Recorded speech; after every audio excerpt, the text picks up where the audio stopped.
I think this is recording. I think this is recording. I hope that I don't get a copyright strike because I think my neighbor is listening to music very loudly outside. And they're also playing basketball. But anyway, I'm recording off a camera for the first time, so I'm going to keep looking at the viewfinder. Please ignore that. I will get used to looking at the actual lens because it does look like an eyeball. It's kind of creepy. But anyway, let's talk about some of the stuff that I've been reading recently. So it's been a while since I've posted anything. I got a new job and I've been at it since April. So yeah, I've been kind of busy and exhausted. So it's been just pure laziness for me not to post anything. So that's all on me. Sorry if you've missed me. Yeah, so I'm going to just yammer for a little bit. I'm hoping to be able to do like a weekly yammer session because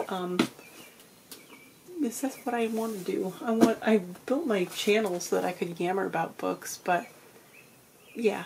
So let's talk about some of the things that I've read recently. I'm not going to talk about all of the books that I've read recently because this is May. These are all books. You can see them listed below. A lot of them are not checked off. If you want to actually look and read, yeah, I color code them and just mark when I've read. I finished a book today, so we gotta change that. We'll fix that up. What did I finish today? Slapstick by Kurt Vonnegut, which isn't my favorite book by him. It does have some famous lines in it, but so it's a quotable book. It's kind of reminds me a lot of Cat's Cradle in a way that it starts out like with a relatively sane premise and then just gets progressively weird until it just goes crazy nuts. Narrated through the eyes of Billy Brown, who is the surviving twin. His sister died in her, I want to say 50s or so. You know this going into the book at the very beginning. And Kurt Vonnegut explained in the prologue that this is the most autobiographical book that he's written so far, which I think is interesting because I think that so many of us think that Slaughterhouse-Five is. I know that he has some of his wartime themes in that book, but he doesn't really go into war in here. This is the most him, he says. It was weird. I'm probably classifying this with a 3-star rating. It's, like I said, it reminds me a lot of Cat's Cradle and that. And it's also punctuated at points with this term, what was it? Hi-ho. And it kind of reminds me of like, is it Johnny Carson's Stint? This was written in the mid-70s, so it's kind of like that. I think it's from that era. But what did he say? He says in here, it's a thing I often say these days. Hi-ho. It is a kind of senile hiccup. I have lived too long.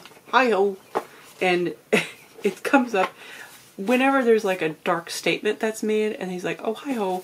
So he's trying to make light of something that's dark, and it's pure slapstick. It is what the book says. It's also subtitled, oh shoot, what is it? Or Lonesome No More, is it? Or Lonesome No More, which is the, that's the campaign, what do you want to call it? Like, slogan for the, narrator. He does become president of the United States. You know all this going into the book, so I'm not spoiling anything too much. So I'm not spoiling anything. Anyway, I also read Breakfast of Champions. It's behind me. I read that. It was my April pick, but I started it in April, but I wasn't able to finish it last month. I kind of started it late in the month, but it was a little much for me, and I've actually read that book before, and I remembered absolutely nothing about it. It is kind of a forgettable read because it's kind of a little bit too bizarre. If I don't recommend it unless you've read his backlist before this. And there's like 10 books, maybe like the second book, books 2 through, I don't know, what book is this? It's like book 6 or 7 that he'd written. Because it really is, it highlights a lot of back characters, like side characters, and includes characters like Kilgore Troutman and Mr. Rosewater. And then there's a car salesman that's constantly mentioned in the, I think it was Slaughterhouse 5. He may have been mentioned in Mr. Rosewater as well. He came up in another book, I think. But anyway, it's a weird mesh of all of these books kind of coming together, or characters from these books coming together, and it kind of breaks that fourth wall and incorporates Vonnegut himself, and he is telling you outright that he's staging the characters, and this is what he is planning to do to them in a way. But it's that damn ending that really gets me. It got me the last time when I read it because I was like, what the hell is this? I don't like this. I don't give two shits about male genitalia length or girth or all these cute quirky drawings and what did that pin say or whatever. But he nails it with the ending, and it kind of makes you feel your mortality with it. So it was a good read, but I don't recommend it unless you have read other books by Vonnegut before picking that up. And I know that I'm echoing something that Brian at Bookish had said, and I'm actually going to link his video where he outlines like how to get into Vonnegut. Because I had just started doing my project. I was like, yeah, I think I have to agree with that. Books that I should mention. Young Mungo, I like this. It reminded me a lot of Shuggie Bain. I at first was like, it's getting in the way of things because I'm just like comparing the two, and I couldn't help that. And I think a lot of readers can't help that if you've read Shuggie. But I read that along with Ange over at Ange's Book Chatter, and Amy at Amy's, what's the name of her thingy? Booktube with Amy, and then her husband Simon, and Emily at Novell Novels. We all read it together we chatted about it in Voxer a bit, and then we had a live chat, and I'll link to Ange's live chat in the thingy below. It was actually Amy that made me really up my rating, because her experience with this exact thing really, it meant something. And then also, I would definitely reread this book. This is a book that I for sure reread again, especially with like, there are some Shuggie Bain crossovers in this. So we're trying to figure out if Mungo and Shuggie are actually the same age, because this actually takes place in the early 90s for the most part. It's like 89 to 90 or so. I did read my BookTube spin books, and of which we have The Secret Lives of Church Ladies, and I thought that was nonfiction going into it. I did. I'm so dumb. But it's not. It's I think it's like 10 stories. They're short stories about young women and their relationship with the church, and how it's kind of strained as a result of their relationships with the humans that attend the church. It could be a maternal issue, it could be father, it could be a boyfriend or girlfriend, or the pastor himself. It was an interesting collection. A lot of the stories kind of felt, well, different age groups and things like that, they kind of felt similar, and they definitely felt like a nice cohesive collection, but it almost felt repetitive at times. There was only like 1 or 2 stories where I was just kind of jaded, but it was really good collection, and I do recommend it. It's got a lot of queer themes, so I Yes, definitely recommend. And I also, oh, I think I gave it 4 stars. I'm cheating. What did I give it? It just says I finished it. I gave it 4 stars, so it was like a solid 4 for me. Ring Shout was the other book that was chosen for me. I also gave this 4 stars, but I was really not enjoying it in the beginning. I'll be perfectly honest, because it's nothing but fighting. There's a lot of violence and a lot of, like, I would say battle scenes, which bore me to tears. They shouldn't, because it's like action-packed, but it bored the crap out of me. And I was having a really hard time conceptualizing some of the scenes. It felt like, okay, so it's like it's a alternate South, in which the Ku Kluxes are actual physical monsters, and they're really difficult to kill. This was a tough read.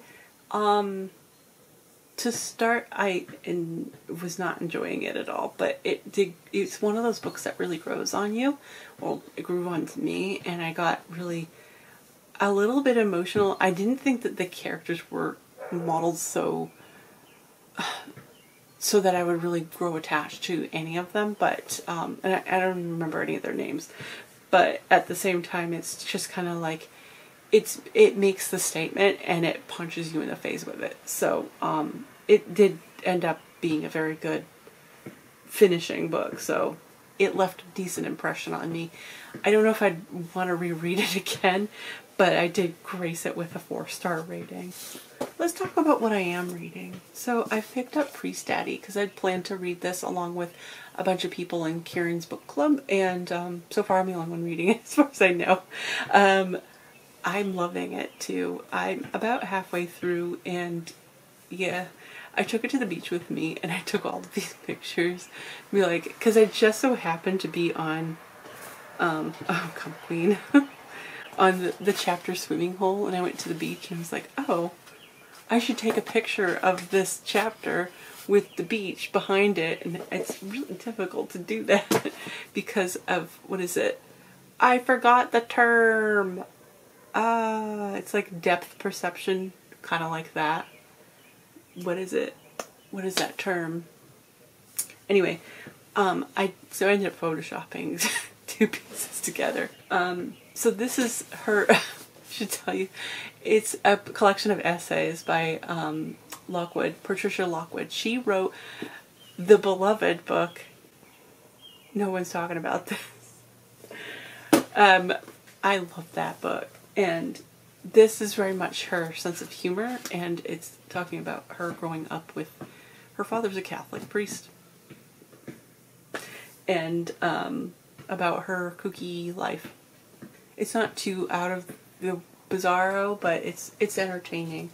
And I'm also, obviously, because I've been reading this for years and years and years, I'm reading this for days. I'm still working on Sylvia Plath's biography by Heather Clark, and yeah, so Goodreads says that I'm about 40% away through with this, but this is down here. This is where the actual book ends, because, or even further than that. Okay, we go.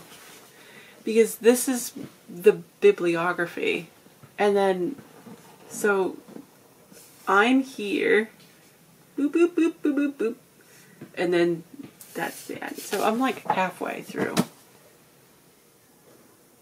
I'm really hoping that I'll get this done by the end of June, but we shall see. I'm also, I'm not too thrilled that I have been kind of dragging my feet on my Booker shortlist challenge, and I'm still working on, I think it's 1984 or 1986.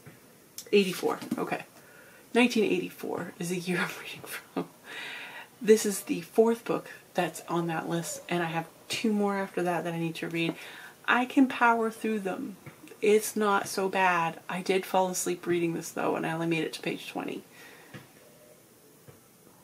And then I went to the library, and I got Maggie Shipstead. I can't believe it, because my library didn't actually have this book.